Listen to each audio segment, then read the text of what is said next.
Hi guys, have a nice morning to all of you. I Arunjay sir welcome you all to my YouTube channel EPC English Classes. कैसे हैं आप लोग? Are you fine? अच्छे हो ना? I hope, उम्मीद करता हूँ आप सब लोग अच्छे होंगे और आपकी पढ़ाई अच्छे तरीका से चल रहा होगा। क्या चल रहा है ना पढ़ाई आपकी अच्छे तरीका से? पढ़ रहे हो ना? हाँ पढ़िए, क्योंकि अभी हम लोग का समय जो है बिल्कुल गलत समय चल रहा है हम लोगों के लिए, है ना। अभी पूरी दुनिया एक संकट की दौर से गुजर रही है और हम लोग तो उम्मीद किए थे कि in the month of July our institutions will reopen, but जहाँ तक उम्मीद लगती है शायद जुलाई मंथ में हम लोग का इंस्टीट्यूशन शायद नहीं खुल पाए। ठीक है, शायद जैसा कि हम लोग पेपर वगैरह पढ़ रहे हैं, न्यूज वगैरह में देख रहे हैं, ठीक है, तो लगता है कि अगस्त के महीने में हम लोग का इंस्टीट्यूशन रीओपन होगा। खैर कोई बात नहीं, ये सिर्फ समस्या only we are not facing, है ना, the world people are facing this problem. तो हम लोग अपने मन को, अपने धैर्य को कंट्रोल रखेंगे, पेशेंस को कंट्रोल रखेंगे और जैसे हम लोग ऑनलाइन क्लास चल रही है ना, उस ऑनलाइन क्लास से ही we will try to fulfil our syllabus, we will try to get good education. ठीक है, तो आज हम लोग जो लेकर के चल रहे हैं अपने इस वीडियो में, वो है आपका sweetest love I do not गो, एक पोएम पढ़ाया था आपको, ठीक है ना। तो उसमें आपको मैंने करवा दिया था एक्सप्लेनेशन, समरी करवाया था ना, वर्ड मीनिंग वगैरह सारा कुछ दिया था आपको, वर्ड मीनिंग मिला था ना, वर्ड मीनिंग दिया था, एक्सप्लेनेशन बताया था, समरी बताया था, उस पोएम को एक्सप्लेन किया था, है ना। तो टुडे इन दिस वीडियो, आज हम लोग को इस वीडियो में sweetest love I do not go का शॉर्ट क्वेश्चन आंसर पे चलते हैं। Answer the following questions briefly, है ना, जो हमारे एग्जाम में 2 नंबर का पूछता है, ठीक है ना। तो आते हैं हम इसके आंसर क्वेश्चन पर। क्या बढ़े ना आगे? वो सारा चीज आपके दिमाग में है ना, समरी दिमाग में होगा, एक्सप्लेनेशन दिमाग में होगा, शॉर्ट क्वेश्चंस अपने आप खुद ब खुद आपके दिमाग में चले आएंगे, ठीक है ना। तो आज हम लोग चलते हैं sweetest love I do not go का short question answer. Answer the following questions briefly, right, answer the following questions briefly. दिए गए प्रश्न का उत्तर संक्षिप्त में दे, जो 2 नंबर का क्वेश्चन पूछता है, ठीक है। तो आइए सबसे पहला क्वेश्चन पे चलते हैं। Sweetest love I do not go का फर्स्ट क्वेश्चन है, why does the poet want to go away from his beloved? Why does the poet want to go away from his beloved? कवि अपने प्रेमिका से दूर क्यों जाना चाहता है? क्यों जाना चाहता है? आपको समझ में आई होगी ना, बता रहा होगा, समरी लिखाया होगा। The poet wants to go away from his beloved because his departure from his beloved for a short time will make him a tough man to bear the grief of final departure, that is death. कवि अपने प्रेमिका से दूर क्यों जाना चाहता था? इसलिए दूर जाना चाहता था क्योंकि वह पूर्वाभ्यास करना चाहता था, कुछ समय के लिए वो जर्नी पर जाना चाहता था, है ना, शॉर्ट टाइम के लिए अपने बिलवेड से सेपरेट होना चाहता था, दूर होना चाहता था, ठीक है ना। ये पूर्वाभ्यास उसको एक टफ मैन बना देगा, उसको एक मजबूत आदमी बना देगा। To bear the grief of final departure, ठीक है ना, वो शॉर्ट टाइम के लिए जो डिपार्चर होगा, प्रस्थान करेगा वो अपने प्रेमिका से, यह पूर्वाभ्यास उसे एक मजबूत आदमी बना देगा, ताकि जो फाइनल डिपार्चर होती है, मौत रूपी फाइनल डिपार्चर जो होता है, उस फाइनल डिपार्चर रूपी कष्ट को, है ना, ग्रीफ का मतलब कष्ट होता है, उस कष्ट को बर्दाश्त करने की क्षमता उसमें विकसित हो जाए। That is why the poet wants to go away from his beloved। तो यही क्वेश्चन है आपका, why does the poet want to go away from his beloved? है ना, क्यों प्रेमिका से दूर जाना चाहता है कभी? तो इसका आंसर यही है, the poet wants to go away from his beloved. कवि चाहता है दूर जाना अपने प्रेमिका से, because the rehearsal of his departure from his beloved, है ना, फॉर ए शॉर्ट टाइम, यहां पे जोड़ देना पड़ेगा, from his beloved for a short time, for a short time.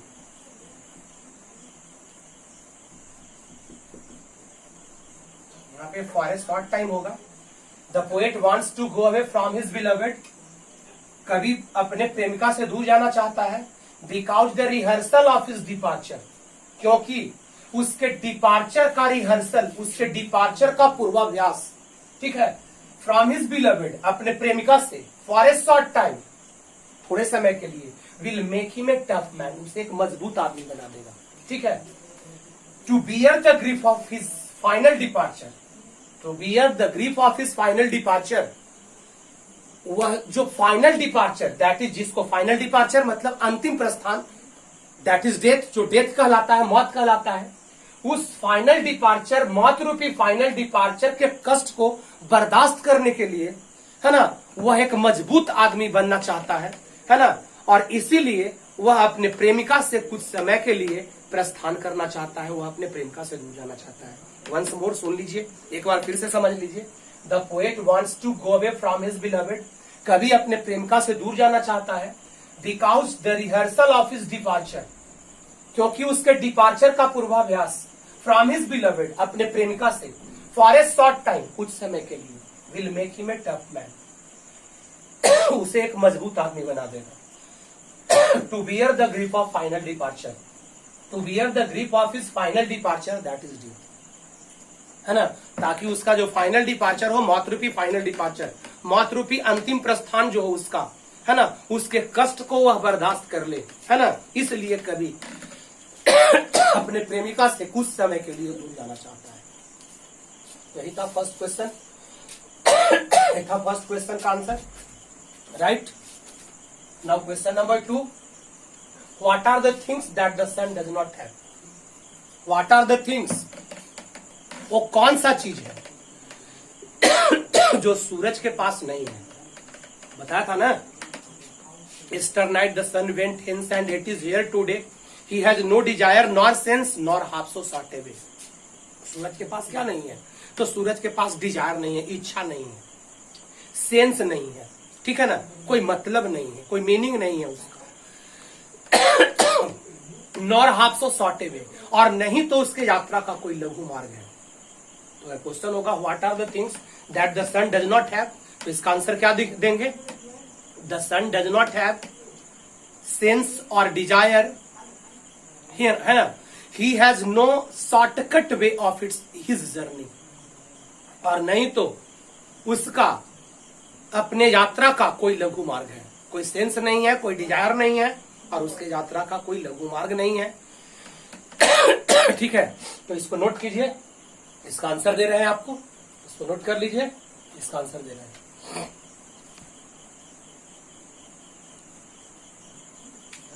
Right, तो after the first question now come to the second question, what are the things that the sun does not have?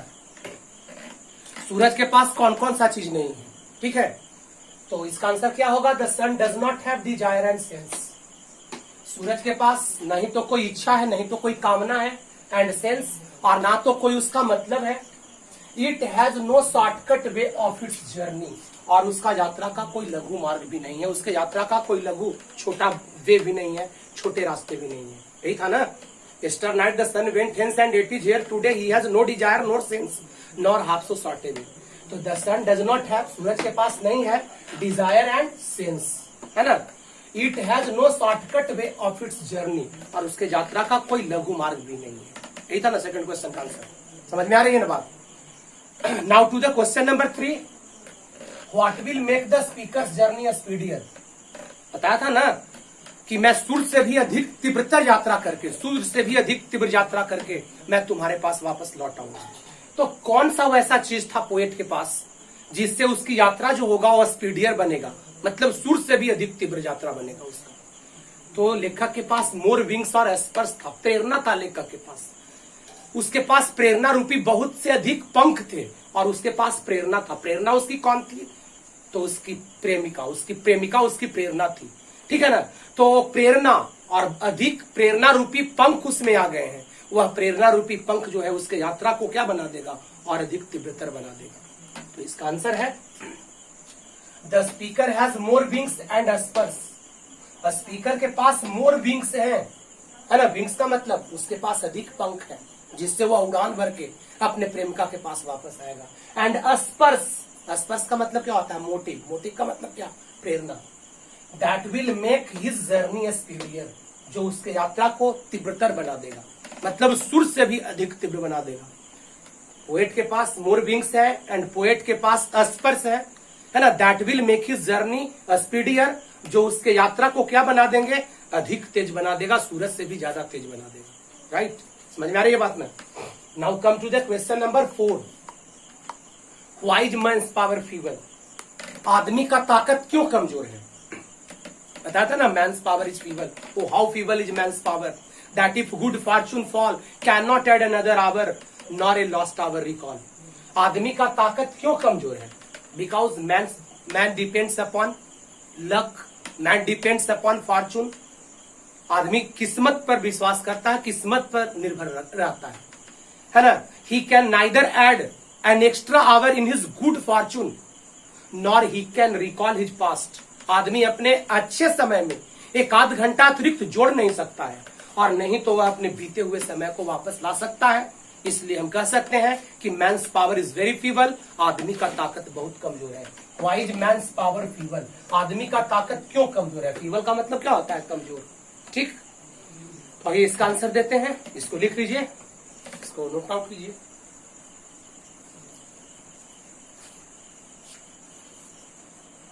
ठीक है, after the question number 3 now come to the question number 4। Why is man's power feeble? आदमी का ताकत क्यों कमजोर है? Right, बात समझ में आ रही है ना? आदमी का ताकत क्यों कमजोर है? इस क्वेश्चन का ही मतलब ना हुआ why is man's power feeble? आदमी का ताकत क्यों कमजोर है? देखिए इसका answer, man's power is feeble, आदमी का ताकत कमजोर है। Because man depends upon his fortune, क्योंकि आदमी अपने किस्मत पर निर्भर करता है, आदमी अपने किस्मत पर आधारित होता है। ही कैन नाइदर एड, नहीं तो वह जोड़ सकता है, एन एक्स्ट्रा आवर, अतिरिक्त घंटा, इन हिज गुड फॉर्चून, अपने अच्छे किस्मत में, nor he can recall his past, और नहीं तो वह अपने बीते हुए समय को वापस ला सकता है। इसलिए आदमी का ताकत बहुत कमजोर है। राइट, गेटिंग, समझ में आ रही है ना बात? आदमी का ताकत क्यों कमजोर है? तो आदमी अपने अच्छे समय में, अच्छे फॉर्चून में, अच्छे किस्मत में, सौभाग्य में एक आध अतिरिक्त घंटा जोड़ नहीं सकता है, और नहीं तो अपने वह बीते हुए समय को वापस ला सकता है। That is why man's power is very feeble. यही कारण है कि आदमी का ताकत बहुत कमजोर है। ठीक है ना? Once more, man's power is very feeble, आदमी का ताकत कमजोर है। Because man depends upon his fortune, क्योंकि आदमी अपने किस्मत पर निर्भर करता है। ठीक है। ही कैन नाइदर एड, वह नहीं तो ऐड कर सकता है, नहीं तो जोड़ सकता है, एन एक्स्ट्रा आवर, एक आध अतिरिक्त घंटा, इन हिज गुड फॉर्चून, अपने अच्छे किस्मत में, nor he can recall his past, और नहीं तो वह अपने बीते हुए समय को वापस ला सकता है। That is why man's power is very feeble, और यही रीजन है कि आदमी का ताकत बहुत कमजोर है। क्या बात समझ में आ रहा है ना? सारे यही चीज ने पढ़ाया था, यही चीज ने समरी में लिखाया गया था, और यही चीज पढ़ाया था। तो यही हो गया क्वेश्चन नंबर 4 का answer. Now come to the question number 5। How do sighing and weeping affect the speaker? प्रेमिका का रोना और सुबकना लेखक को कैसे प्रभावित करता है? तो बताया था ना, when you sigh not wind but sigh my soul away, when you weep unkindly kind my life's blood doth decay. इन्हें बताया था, अगर वह रोती है तो उसका रोना हवा की झोंके नहीं होती है, बल्कि उसका रोना, उसका सुबकना उसके आत्मा को उसके शरीर से अलग कर देता है। ठीक है, और उसका रोना उसके ब्लड को और उसके जीवन को डीके कर देता है, क्षय कर देता है, नष्ट कर देता है, समाप्त कर देता है। तो come to the answer, sighing and weeping affect the speaker very dangerously. रोना और सुबकना लेखक को खतरनाक तरीके से प्रभावित करता है। क्या? Sighing takes it soul away, sigh क्या करता है, उसके सोल को, उसके आत्मा को अवे कर देता है, दूर कर देता है, ठीक है ना। And weeping decays his blood and life, और रोना क्या कर देता है, डिकेज कर देता है। डिके का मतलब क्षय कर देता है, नष्ट कर देता है उसके ब्लड को और उसके जीवन को, ठीक है ना। तो ये था क्वेश्चन नंबर 5, है ना। 7 क्वेश्चन है इस चैप्टर में। Now come to the 2 more questions, है ना, इसको नोट कर लीजिए। क्वेश्चन नंबर 6 और 7 पे चलते हैं, राइट। देखिए